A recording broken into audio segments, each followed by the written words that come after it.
Assalomu alaykum obunachilar. Bugun Imom al-Buxoriy yodgorlik majmuasiga keldik. Xo'p, mana bu kirish joyi. Mana bu kirish joyi kirganda masjid.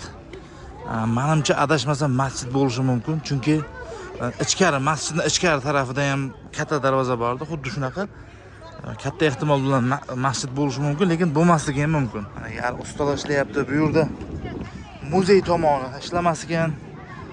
Mana bu hovlisida hamma xursand. Asosan ziyoratgohga kelganlar mana bu chekkadan kirishyapti. Mana bu chet tarafdan kirishyapti va chiqishda mana bu burchakdan chiqishyapti. Xo'p.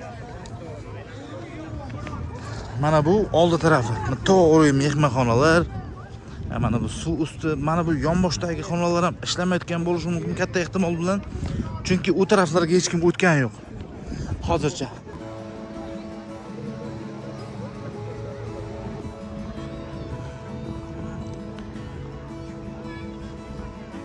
Bu yerga hamma rasm tushgani kelibdi. Menimcha. Baribir esdalikka juda ham ajoyib.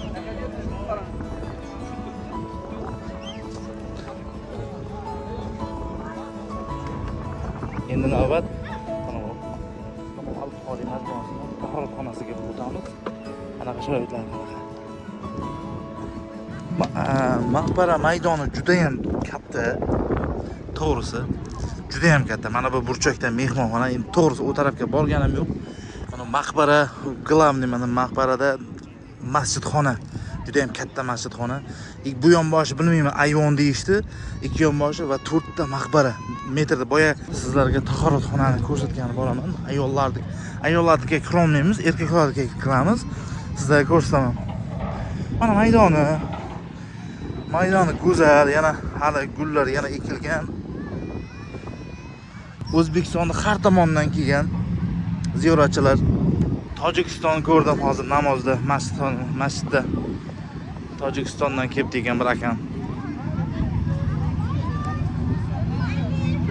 Umuman olganda hali remont, ta'mirlash ishlari 100% to'xtamagan. Mana bu ayollar tahoratxonasi. Mana bu erkaklarning.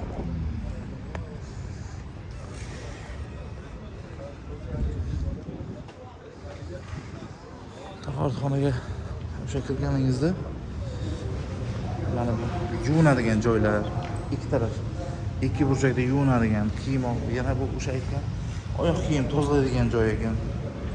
Bu endi qanday oyoq tozalaydigan 4 ta rakmina va ichkari yorug'. Ajoyib. Bundan tashqari mana nechta o'ringa bo'lgan, mana oyoq qo'yishga kelganlar bilsin. Oyoqni mana bu yerga qo'yish kerak emas. Mana o'tirib olinadi, sovun, mana bu qog'oz. Bemalol kelib mashg'ullangan uchun.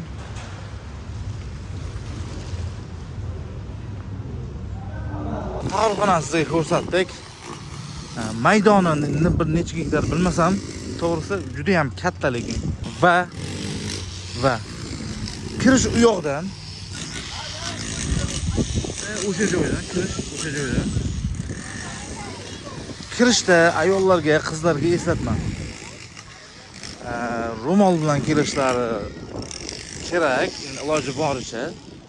Ro'mol bilan kelmaganlarni sal uyaltiryapti. Ro'mol bilan kelmaganlarni sal uyaltiryapti. O'g'il-bolalar nosvoy, sigaretlarni olib qolyapti. Telefon paka mumkin. Juda ham ajoyib. Kelishga arziydi. Chunki men o'zim Ishtixon tumanida turaman. Bizga uncha uzoq emas, bizga juda ham yaqin. Odamlar Tojikistondan, Qozog'istondan, Qirg'izistondan men ko'rdim. Jizzaxdan kelyapti, Toshkentlardan kelyapti. Nega biz mana bu yerda turib kela olmaymiz? Kelishimiz kerak. Mana bu kirish joyi. To'g'ri, mana bu fontan bor ekan.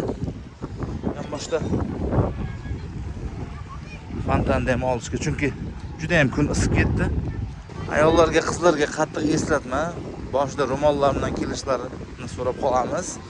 Kelmaganlar uyaltiryapti. Boshida ro'mol bilan kelmaganlarni uyaltiryapti. Assalomu alaykum. Bugun Imom al-Buxoriy hazratlarini ziyoratgohiga keldik. Xo'p, manzilni birinchi tushuntirib o'tay. Payariq tumanida joylashgan al-Buxoriy. Endi juda ham uncha ko'proq bilmayman. Uncha ko'p bilmasligim mumkin. Birinchi o'rinda mana bu masjidi, Imom al-Buxoriyning masjid, namoz o'qish uchun masjid. Mana u kishining qabri sizlarga qisqacha tushuntiraman. Mana bu pastda muzey, mana menimcha havo oladigan joylar bo'lishi mumkin. Mana bular. Lekin ishlamayapti. Muzey ishlagani yo'q. Hali ta'mirdami bilmayman, lekin xo'p.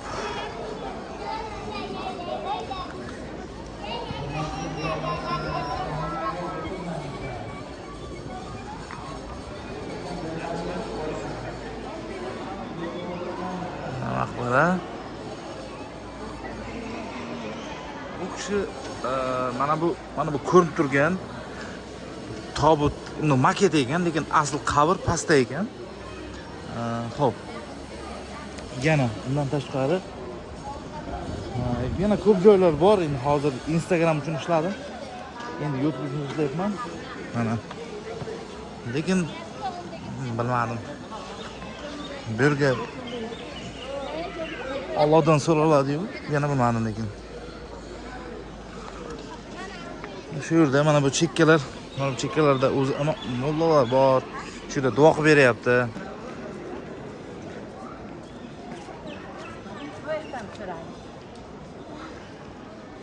Mana muzeyda adashmasam kirishi bo'lish kerak.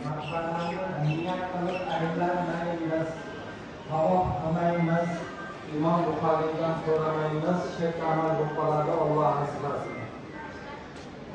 Kursilarda o'tirsalaringiz, Alloh kalamidan tilovat bo'ladi, duolar bo'ladi inshaalloh.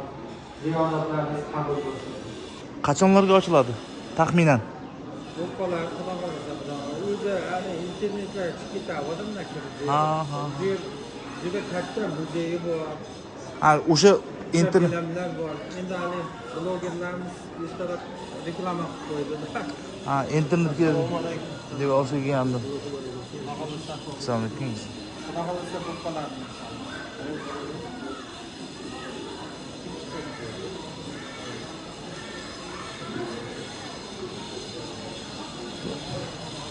Imom al-Buxoriydan so'ramanglar deb aytayapti. Baribir odamlarga tushuntirib bo'lmaydi.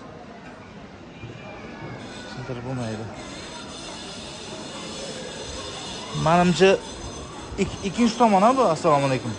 Muzeyga kirish nechta kirish tarafi? Ikkitami? Siz mehmonmisiz? Siz shu yerda ishlasangiz kerak debman-da. Assalomu alaykum. Mana muzeyga kiradigan joy bu. Nagi tarafda ham bor ekan. Muzey qayerda? Past podvalda. Podvalda, ha. Bekami, hali ochiq. Anavda yopiqda, mana bu menimcha tuynuklari bo'lish kerak, havo olish uchun. Oynalar bo'lishi kerak. Ha, oynalarga o'tirmanglar deyapti. Odamlarga so'ramanglar deb aytayapti. Tushunmayapti odamlar. To'g'rida, Allohdan so'raladi. Qayerdan keldingiz? Toshkentdan. Ha. Ziyoratlar qabul bo'lsin. Rahmat, xo'p. Mana Toshkentdan kelgan ziyoratchilar, mana butun O'zbekiston bo'ylab barcha ziyoratchilar hamma jam bo'lsa, sizlarga bir Hazrat to'g'risida jarayon haqida tushuntirib duo qilib qo'yamiz inshaalloh. Xush kelibsizlar mehmonlar. Mana bu mehmonlar mana shu maqbaraning ostida 3-4 metr pastlikda joylashgan bu kishining qabrlari, tepadagi bu ramziy qabrlar. Mana bugun ulug' zot Abu Abdulloh Muhammad ibn Ismoil al-Buxoriy hazratlarining maqbarasida turib, mana duoda bo'lyapmiz. Alloh duolarimizni ijobat qilib, har bir bosib kelayotgan qadamlaringizga ajr savoblar, mukofotlar bersin. Amin. Yaqinroq kelingizlar mehmonlar, hamma kelsin, mana boshidan gapiramiz. Mana bugungi kunda 2000 o'ringa mo'ljallangan masjid buzilib, o'rniga 10,000 kishilik barpo etildi. Mana kirish qismida masjid 4 ta minora barpo etilgan, minoralar balandligi 75 metr az mehmonlar. Bu dargoh o'zi asli o'sha qabriston bo'lganda Buxoriy hazratlarini mana shu qabristonga dafn qilgan, qabriston o'rtasiga. 16-asrda o'rtalarida Buxoro podshosi Abdullohxon kelib, bu kishining qabrlarini topar ekan, ziyorat qilar ekan.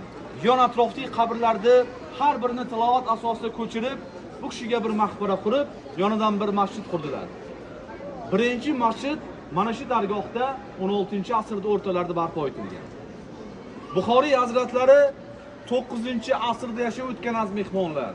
Buxoralik ismlari Muhammad, Abu Abdulloh Muhammad ibn Ismoil al-Buxoriy.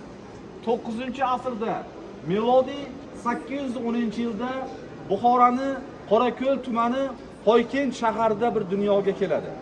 Yoshligida Allohning irodasi bilan otasi vafot etib, onasining tarbiyasida qaramog'ida qolganlar. Buxoriy hazratlarining yoshligida 2 yoshida ko'zlariga shikast yetib, ko'zlari bu yorug' dunyoni ko'rmasdan qolar ekan 2 yoshida. Onasi farzandini tabiblarga olib borardi, shifo topmas ekanlar. Onazor har doimgidek joynamoz ustida Allohdan nola qilib, duolar qilib, kechalar uxlamasdan tahajjud namozlarida duo qilar ekan. Ey Allohim, farzandimning ko'ziga nur ato etgin, shifo bergin, sening yo'lingda xizmat qilsin deb duo qilib onasi yig'lay charchagan holatda ko'zlari uyquga ketdi joynamoz ustida. O'sha kuni tush ko'rar ekan onasi, tushlarida Ibrohim alayhisalom ko'rar ekanlar. Ey onazor, seni qilgan tujolaring, toat ibodatlaring Alloh o'z dargohiga qabul qildi. O'g'ling Muhammadni ko'zi nuri qaytarib berildi ekanlar. Onasi xursand bo'lib uyg'onib, borib farzandini uyg'otsalar, 4 yoshlik Buxoriy bu yorug' dunyoni ko'ra boshlagan edilar. Onasining duosidan keyin Alloh farzandiga nur ato etdilar. Onalar duosi ijobat bo'lur. Ana endi mehmonlar 1 metr yaqinroq kelingizlar-da. Bo'ladi. Buxoriy hazratlarini yoshligidayoq zehni o'tkir, yodlash qobiliyati juda kuchli bo'ladi. Eshitgan hadislari, o'qigan kitoblari doim yod bo'lib qolar ekan bu insonda. Yoshligidayoq xotirasi mustahkam bo'lgan, hadis ilmiga muhabbati juda baland bo'lgan. 9 yoshida Qur'oni Karimni yodlab qori bo'ldi. 14 yoshida esa 70 mingta hadis yoddan aytib berardilar. Bu kishining ilmi hattoki Buxoroda ustozlardan ham yuqori o'qitar ekanlar. 16 yoshlarida Alloh qalbiga Ka'bani soldi. Alloh barchamizni, zurriyotlarimizni Ka'balarga sinalib mehmon. Amin. Buxoriy hazratlari 16 yoshida onasi va akasi Ahmad bilan Haj safariga borib, haj ibodatini ado etar ekanda, onasi va akasiga aytdilar: "Mana shu arab diyorida qolsam, payg'ambarimiz Muhammad sallallohu alayhi vasallam hadislarini to'playman, asl holatlariga qaytaraman" deb onasi va akasi bilan Madina shahrida xayrlashar ekanlar. O'zlari Arabistonda qoldi. Umrining asosiy qismi arab diyorlarida 20 dan ziyod islom davlatlarida bo'lib, 1080 ta ustozdan tahsil oldilar. 42 yil Arabistonda yashadilar. 600 ming hadis to'plarkan. 600 ming hadis ichidan ham eng ishonchlilarini, sahihlarni 7275 tasini ajratib, Al-Jomi as-Sahih kitoblarini arab diyori to'plaganlar. Sahih al-Buxoriy bu kishining kitoblari Qur'oni Karimdan keyin kitob hisoblanadi. Arablar bu kishiga bir unvoni, maqom berishdi. Imomul dunyo. Dunyo imomlarning imomi, hadis ilmining sultoni deb. Vatan sog'inch ona yurti Buxoroga 58 yoshida qaytib kelsalar, onasi va akasi bu yorug' dunyoni tark etgan bo'lar ekan. Otasi yoshida vafot etganlar. Qolgan umrim xalqimga bo'lsin deb Buxoro madrasalarida hadisdan saboq bera boshlagan Buxoro xalqiga. Buxoro xalqi ilm olib, bu kishining ortidan ergashganlar. Ba'zida o'sha Buxoro masjidlarida ma'ruza qilib imomlik qilsalar 10 ming, ba'zida 15 ming, 20 ming odam yig'ilib to'planib ketib uzoq yurtlardan kelar ekan. Buxoriyda hadislardan eshitaylik deb. Bu Buxoro podshosiga yoqmar ekan. O'z taxtidan qo'rqdi Buxoro podshosi. Buxoriy kelib xalqimni olib qo'yapti, taxtimni olib qo'yadi deganlarda bu kishini saroyga chaqirtirib, kelib faqatgina mening farzandlarimga, mening saroy ahlimga hadisdan tanho dars berasan dedi. Ana shunda Buxoriy hazratlari rad etgan ekan. Ilm kerak bo'lsa, kelib mening madrasamni ilm olinglar. Ilm kerak bo'lsa, shogird ustoz oldiga boradi. Ilmimni xor qilib, saroy ostonasiga olib kelmayman dedilar. o'shanda Buxoro podshosi g'azablangan, bu kishini Buxorodan chiqartirib yuborganlar. Buxoroni majbur tark etdilar. Samarqandga kelib, mana shu xartangda qarindoshi G'olib ibn Jibril yashagan. Buxoriy hazratlari keladi, mana shu qishloqda qo'nim topdilar. Bir oz muddat yashab, toblari bo'lmay xasta bo'lib qolar ekan. Ramazon oyining oxirida Samarqand shahridan bir chopor keldi. Ertangi hayit namozimizga ustozlik qilishingizni so'rayapti. Samarqand ulamari sizdan. Buxoriy hazratlarining toblari bo'lmay turar ekan, rozi bo'lar ekan, ot keltirar ekan, otni yoniga borar ekanda birinchi oyog'ini uzanga qo'yib, ikkinchisiga qurb etmasdan qoldi. O'sha joyda aytdilarki, men afotim yaqin, meni mana shu qishloq qabristonni o'rtasiga dafn qilinglar deb, o'sha joyda ko'p duolar o'qar ekanda bu yorug' dunyoni tark etar ekan. 61 yoshda vafot etdilar. O'zining vasiyatiga binoan mana shu joyga dafn qildilar. Aytishlaricha, qabrga qo'ygan kechasi qabrlardan ilohiy nur ko'tarib samoga xushbo'y, mushkambar hidlar tarab turarkan qabrlardan.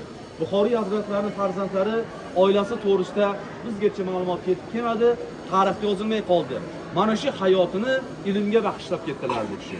Ana endi mehmonlar, 2 minut diqqat qilingizlar, sizlarga mana shu dargohdagi bo'lgan voqeani gapirib o'taylik. Sovet hukumati davriga kelib, mana shu ziyoratgohlarimiz vaqtincha qarovsiz ahvolga tushib qoldilar. Ziyoratgohlar yopilgan, masjidlarda namoz o'qish taqiqlangan davr bo'lar ekan, 1950-60-yillar atrofida Indoneziya davlatining podshosi Moskvaga davlat ishlaridan borib, Buxoriy hazratlarining qabrlarini so'rar ekanlar. Eng avvalo davlat ishlarini boshlashdan oldin borib Buxoriy hazratlarini bir ziyorat qilaylik qabrlarini derkanlar. Rus hukumati bilmas edi. Buxoriy kim, qayerda joylashgan? Majbur bo'lar ekan, mehmonni olib kelmasa bo'lmaydi. Kelib Buxorodan izlashni boshladilar. Qabri topilmadi Buxoroda. O'zbekiston bosh imomi Ziyodin Qorboboxon bo'lgan rahmatli o'sha kishi aytdilarki, Buxoriyning qabri Samarqandda, Xartangda. Lekin bu dargohga mehmon olib kelib bo'lmay, juda bir ayanchli ahvolda dedilar. O'sha xabarda mehmon Moskvada turib eshitganlarida, xursand bo'lganlaridan ko'zlarida yosh bilan Allohga shukr, Buxoriyning qabri topildimi? Hattoki piyoda borishga ham roziman shuni qabrlarga. Hozirroq yo'lga chiqaylik dedi. Olib kelar ekan mehmonni atayna poyezdda aldab, samolyot uchmaydi bu taraflarga qo'na olmaydi deb poyezdda olib kelar ekan, kelgancha yon atroflarni tozalab qo'yar ekan. Mehmonni kechasiga to'g'rilab olib kelar ekan, qorong'ida ko'rmasin. Indoneziya davlatining podshosi, u kishi birinchi prezidentlari bo'lgan. Kechasi olib kelar ekan, ziyoratgoh darvoza oldiga kelganlarida hurmat qilib oyoq kiyimlarini yechdi. Qabrlariga yaqin qolganlarida ta'zimda emaklab kelib qabr boshiga joynamoz to'shattirib, Qur'on oyatlaridan tong otgancha o'qib yig'lab tilovat qilarkanlar. Tong yorishib ketdi. Yon atroflarda ko'radi. Ey musulmonlar, shunchalik ulug' insonning qabri xarob ahvolga aylanib qolgan bo'lsa, agar bu kishining qabri sizlarga kerak bo'lmasa, bizga beringizlar, o'z vatanimga, Indoneziya davlatiga olib ketaman. Vatanimda katta bir ziyoratgoh barpo etaman. Sizlarga xohlasalaring Buxoriyni qabr turpoqlarini bilan olib ketamiz, ana shu olib ketgan joyimizga tullo bilan to'ldiramiz dedi. Har bir kilogramm turpoq uchun tullo beramiz dedi. O'shanda Ziyodin Qorboboxonov rahmatli o'sha kishi aytdilarki, biz Buxoriyning qabrlarini kimga bera olmaymiz. Bizdan keyingi avlodlar so'rasa, kelgusi avlodlarga nima deb javob beramiz deb qabri joyida saqlab qolingan ekan hazrat. Sovet hukumati davrida Indoneziya davlatining podshosi kelib, bu dargohlarni ziyorat qildi. Obod qilinglar, ulug' dargoh islom olami kelib ziyorat qilsin deb bir ehsoni hadyalar qildi. Ana shundan keyin ham bir yanada e'tibor oshgan va yanada obod bo'lgan. Mana aziz mehmonlar, bugungi kunda juda ham mana shu davlatlardan, o'zimizdan ziyoratchilar juda ham ko'p kelishadi. Dastlab bu kishining hurmatlari kelib bir ziyorat qilib, keyin umra, hajga ketganlar ko'p oramizda. O'shani hisobiga bugungi kunda prezidentimizning tashabbuslari bilan bu dargohlar kengaytirilib, obod bo'ldi. Mana aziz mehmonlar, hammamiz ham ulug' dargohlarda kelgusi safar mana shu kunlarda doim shukrona duolarda hojilar bo'lib kelib duo qilishni inshaalloh. Amin. Ana endi mehmonlar, telefonlarni o'chiraylik. Savollar bo'lsa bir so'rangizlar, biz yana gapirib beramiz mehmonlar. Ulug' dargohda turamiz, kelingizlar duo qilaylik. Mana azizlar eshitdik.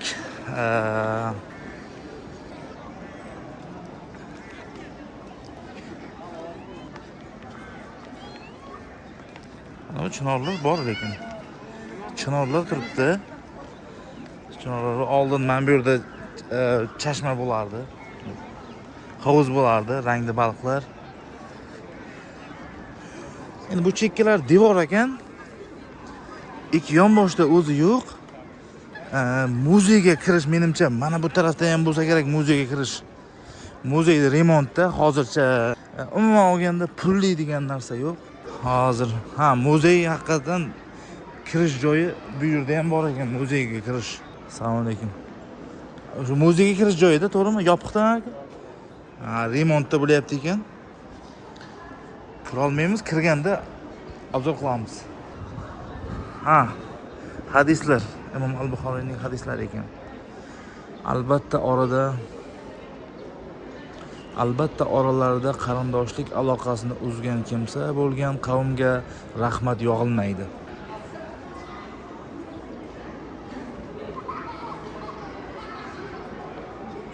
Masjidi to'g'ri kadrlarda kichkina ko'rinishi mumkin, lekin judayam oldi judayam katta.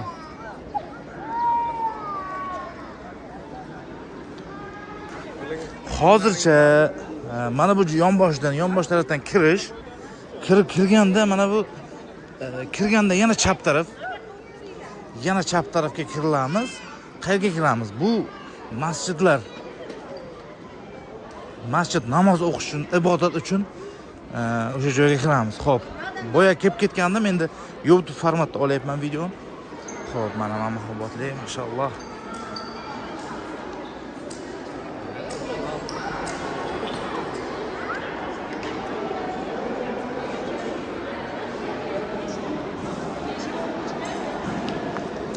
Bu zal, endi sizlarga tushuntirib beraman zalni. Mana bu chekka joy, podval. Podval ayollar namozxonasi, tahoratxonasi ham shu joyda, ayollar uchun namozxona. Xo'p. Undan tashqari mana bu qutichalarda kiyimlarni solar ekan. Kalitsiz qutichalar. Boya namozga kirgandik. Erkaklar namoz zali. Bu ichkari juda ham katta, mahobatli. Lekin bu katta masjid 5 vaqtda ochilar ekan. Qolgan vaqt tozalashda qanaqadir 5 vaqtda. Hozir yopib qo'yishgan. Yopiq.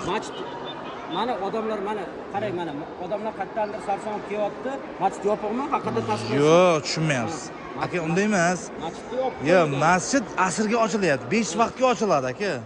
Pastda masjid bor, pastga masjid tushuning. Ochib qo'ysin. Mana bu masjid noto'g'ri tushunmangizda, katta masjid 5 vaqt namozda ochiladi, 5 vaqt ochiladi. Qolgan vaqtlar namozni qayda o'qiymiz desalaringiz, mana podvali bor. Ayollar narigi taraf. Ayollardagi narigi taraf, bu erkaklardagi. Mana tahoratxonasi ham remont bo'lyapti ekan. Juda ham ajoyib, tahoratxona remont bo'lyapti.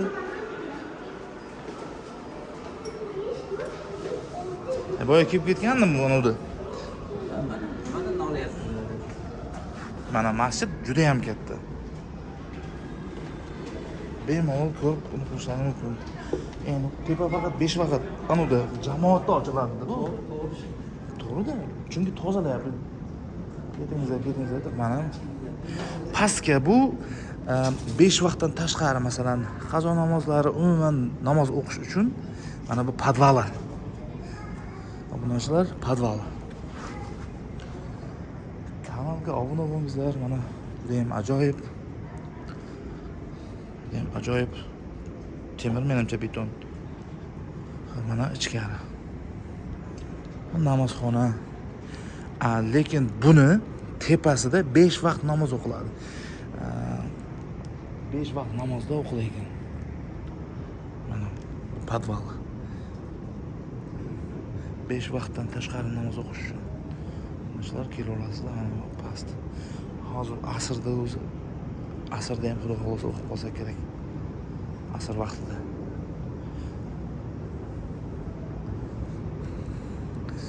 Ancha ko'pchilik tushunmayapti.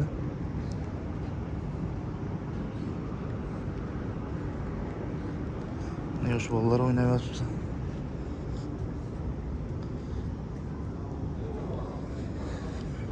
Ha. Boya lift ko'rsatdim. Lift nimaga kerak degan joyga tahoratxonaga tushish kerak ekan lift. Shu uchun kerak ekan. Bu masjid o'zining tahoratxonasi. Undan tashqarida ham tahoratxona bor. Endi bu hali remont ekan. Ayollar, erkaklar uchun tahoratxona. Bundan chiqqanda mana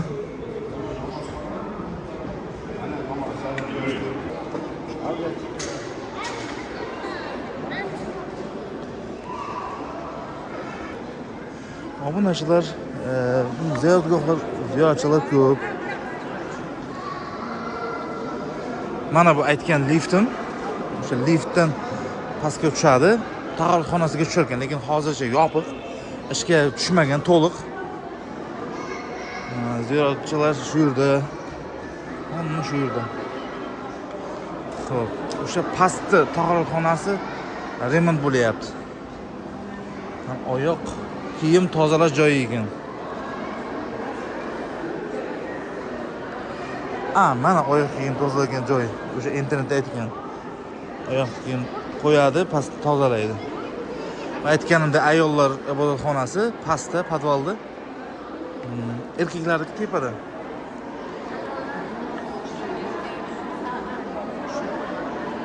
Yaxshi zo'r, mashalloh. Ajoyib. Juda ajoyib.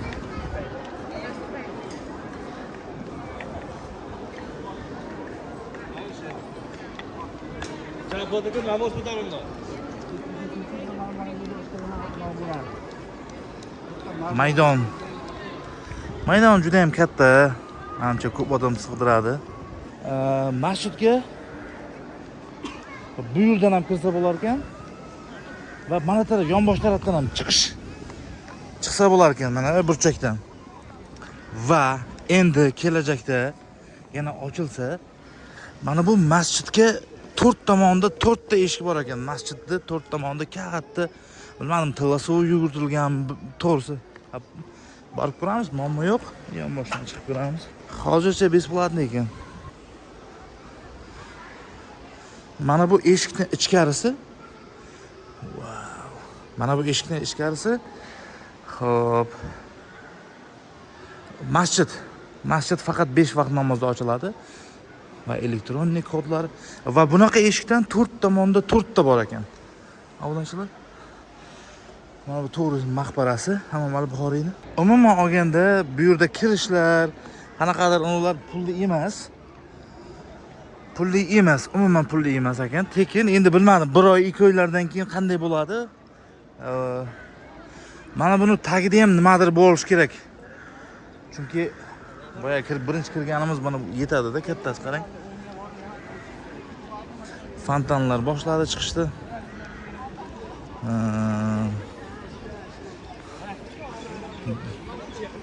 Hamma joydan turistlar kelgan. Kerak bo'lsa Tojikiston, qo'shni Qozog'istonlardan kelgan. Fontanlar o'xshatyapti.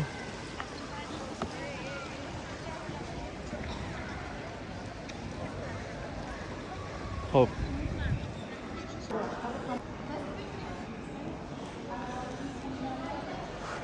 Bu ziyoratgoh aylanib bo'lgandan keyin bemalol mana bu chiqish joyi ekan.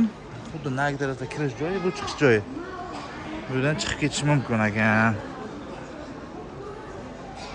Bu chiqish. Devorlarda Imom al-Buxoriyning sahih hadislari menimcha adashmasam. Men bilmadim endi bu qaysi taraf, ishchilar uchunmi bu podval?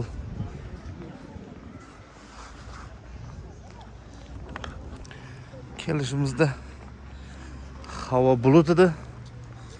Endi quyosh chiqib ketdi. Mana bu tarafdan ham kirsa bo'lar ekan. Kontor aka. Nimasi? Ma'muriyat.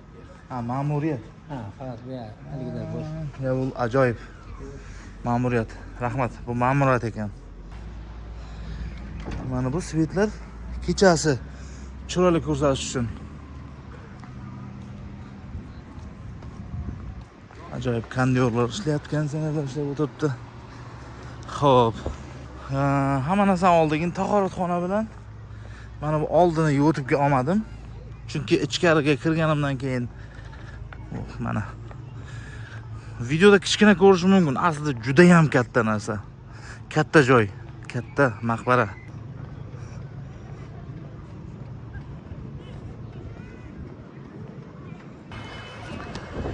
Safarimiz tugadi, hamma joyda ko'rdik. Endi boshlanishiga YouTube'ga ozgina qisqacha video bo'ldi.